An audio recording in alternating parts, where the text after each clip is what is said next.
میرا اور آپ کا رب پوری دنیا کا پالنہار ہم بھولے ہوئے انسانوں کو، بگڑے ہوئے انسانوں کو پہلے خوب تقریب کے نقشے دکھا کر انتظار کی نگاہوں کو بھڑکانا چاہتا ہے۔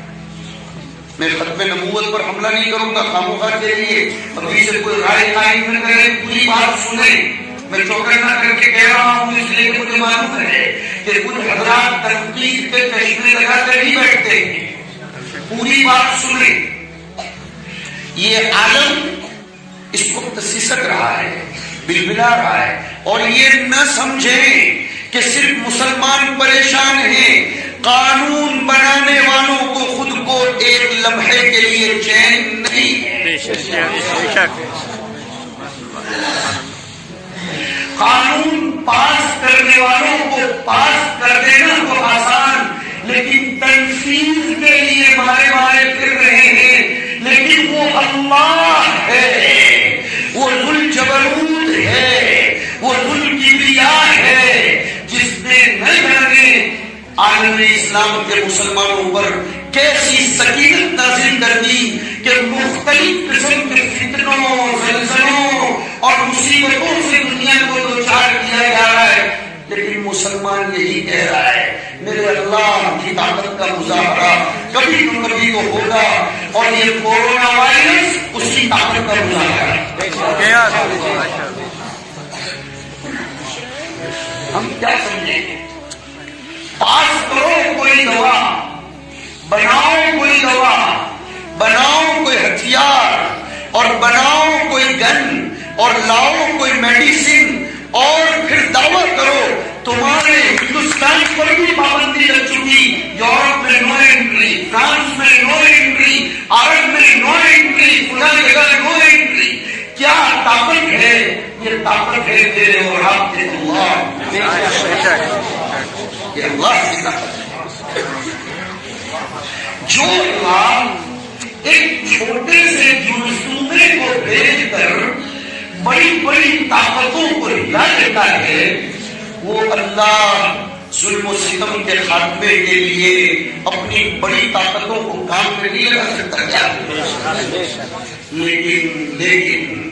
لیکن وہ طاقتیں اتنے سستے میں نہیں مل جاتی، وہ طاقتیں نعرے بلانے سے نہیں مل جاتی، وہ طاقتیں صرف سبحان اللہ اور الحمدللہ کے جذبات بھرے کلمات کہنے سے نہیں ملتی، اس کے لیے اس اللہ کو منانا ہوتا ہے، اس کو اپنی طرف متوجہ کرنا ہوتا ہے، اور متوجہ کرنے کے لیے لفظ کا انتخاب بھی عجیب کیا اللہ ہے، عجیب۔ اب ذرا اور توجہ کیجیے، میں نے بیان شروع کیا تھا سسٹم سے، اللہ کے سسٹم، وہ سسٹم اللہ نے اپنے کلام کی بعض آیتوں میں بیان فرمائی، کچھ اس نے بیان کر دی ہے، کچھ۔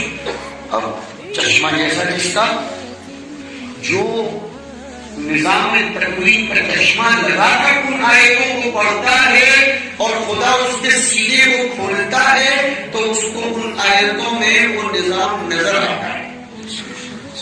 آؤ تو اب میں سمجھاؤں، اس وقت کے پوری دنیا کے حالات ان آیتوں کی روشنی میں نظر آ رہے ہیں، اور ایسا لگتا ہے کہ یہ آیتیں آج کے لیے ہی نازل ہوئی تھی، اور لگتا کیا ہے یقینی بات ہے، اس لیے کہ قرآن صرف جزیرۃ العرب کے لیے نازل ہوا ہی نہیں، قرآن کریم صرف مسلمانوں کے لیے تو نازل ہوا ہی نہیں، قرآن کریم تو ہر اس مریض کے لیے نازل ہوا جو میڈیکل اسٹور پر آ کر اس نیت سے دوا لے کہ مجھ کو شفا مل جائے۔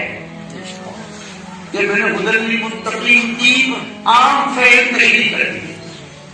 اب کسی کو میڈیکل اسٹور پر آنا ہی نہیں ہے، یا آنا ہے لیکن شفا یابی کی غرض سے دوا ہی نہیں خریدنی، یا خریدنی ہے لیکن معالج کے بتائے ہوئے طریقے کے مطابق اس کو استعمال نہیں کرتی ہے، تو پھر شفا اس کے اتنے قریب بھی نہیں آئے گی جتنا یہاں سے جموں قریب ہے۔ کچھ خریدنے نہیں آئے.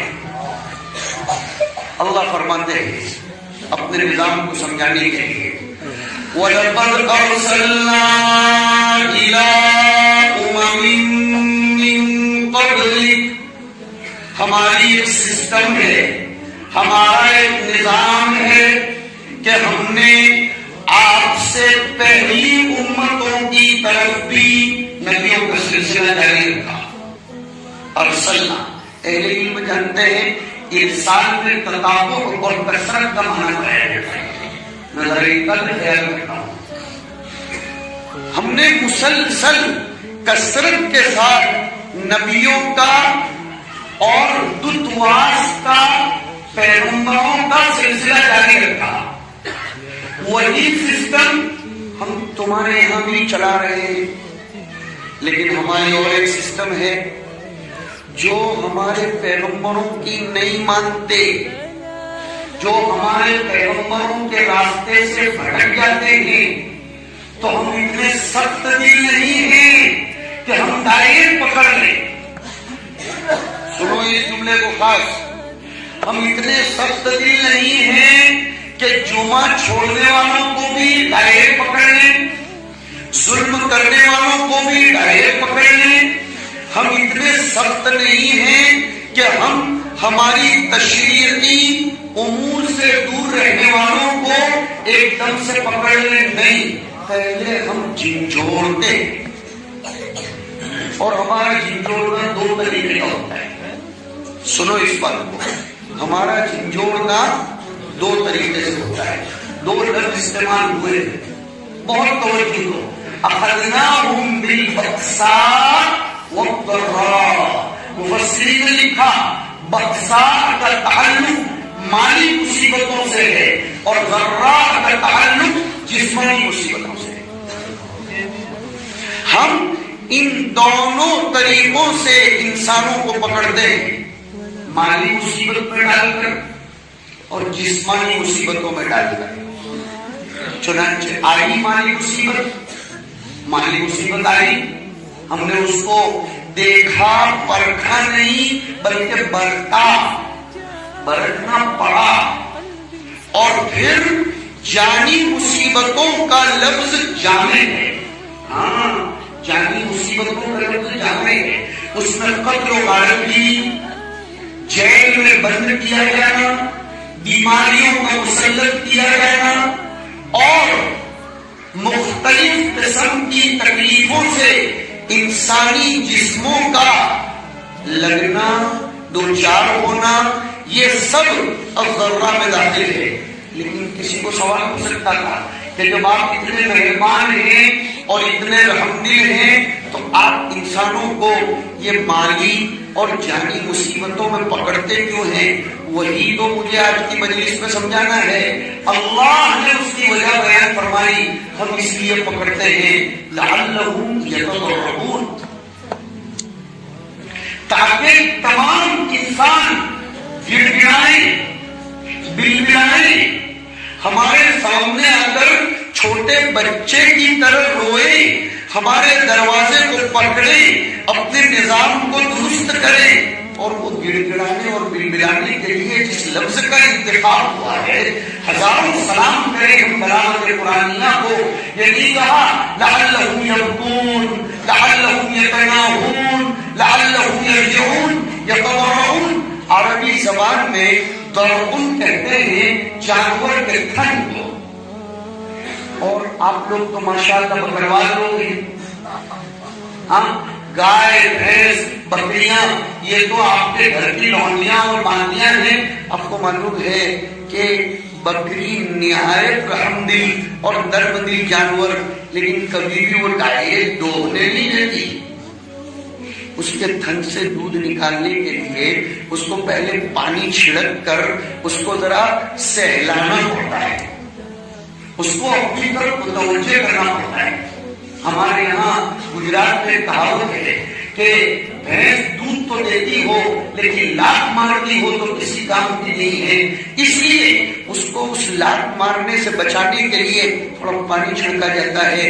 عورتیں اس میں بڑی ماہر ہوتی ہیں، اس لیے کہ عورتوں کو معلوم ہوتا ہے مرد کو کہاں سے کہاں سرنڈر کرنا.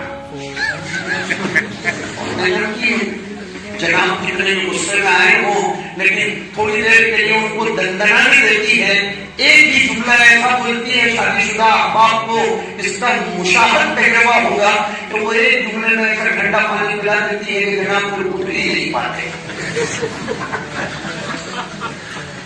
جانور کو اس طرح سہلانا پڑتا ہے، جب وہ سہل جاتا ہے، اردو والا سہل جاتا ہے تو پھر عربی والا سہل بھی بن جاتا ہے اور پھر وہ دودھ دینے لگتا ہے۔ اس کو کہتے ہیں تضرع، عربی زبان میں اس کو تضرع کہتے ہیں۔ اللہ کو بھی اپنی طرف متوجہ کرنے کے لیے میرے بھائیوں سہلانا پڑتا ہے۔ یہ کوئی طریقہ نہیں ہے کہ جمعہ کی نماز کے بعد اتنا کر لیا توبہ توبہ توبہ توبہ توبہ، اللہ اب نہیں کروں گا، اللہ اب نہیں کروں گا۔ رمضان کے افطار کے موقع پر ذرا سا توبہ توبہ کر لیا اور پھر وہی شب قدر کے چلے جانے کے بعد اس کی ٹوپی اس کو پہنا، اس کا کالا اس کو سفید، اس کا سفید اس کو کالا، اور یہ اور وہ، اس طرح اللہ نہ سہلتا ہے نہ بہلتا ہے، اس کو سہلانا ہوتا ہے۔